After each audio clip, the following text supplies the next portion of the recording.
is called Leading Off, Leading On. It's a performance just happened at the Soap Factory. The piece is kind of just conceived from the dancers themselves. One of them, Andy Sturdivant, is, he's a big part of the Soap Factory, but he's not a trained dancer. He's certainly a wonderful performer, but not a dancer. Cara Krippner, who has done a lot of performance, but not necessarily, a classically trained dancer either. And then Julia Winkle, who's a very talented, more trained dancer. The piece arose from, just playing around with the way one person does movement, another person following it, and just working with different dynamics of how that happens with following and leading. I gave them some like a prompt, basically. Some of the movements were trained. Some of the sequences where Cara and Julia are doing very synchronized movement. That's trained, or that's choreographed.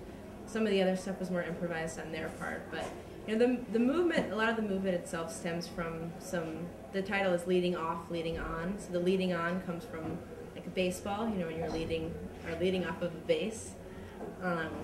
So some of the movement is just kind of based on sports, basketball, fencing, stuff like that just kind of became abstracted once the dancers worked on it. So yeah, so the white long underwear puts them in kind of a vulnerable position where they're kind of in their underwear, but it also looks really nice with the light. The white powder, again, has to do with the light and the way that it creates dust when they're kind of bumping into each other and stuff like that.